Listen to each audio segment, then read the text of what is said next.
So what I try to do is get up and work on some personal and spiritual development before everybody wakes up. It does not always work, but today we were successful. When I tell y'all I got so many great takeaways, and I needed this morning, okay? Just like I need it every morning. It was talking about behave like the person you want to become. When you start acting above your current circumstances, when you start behaving like the person you want to become rather than the person you've been, it's going to feel like you're pretending.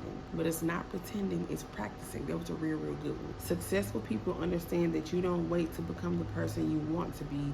You start being that person right now. The transformation begins when you decide. You're either growing into that person you want to become or staying stuck as who you've always been.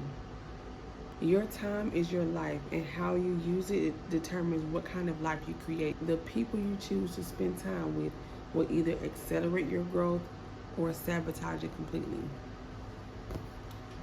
That's a whole mic drop right there. As we noted in Chapter 1,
Mm-hmm.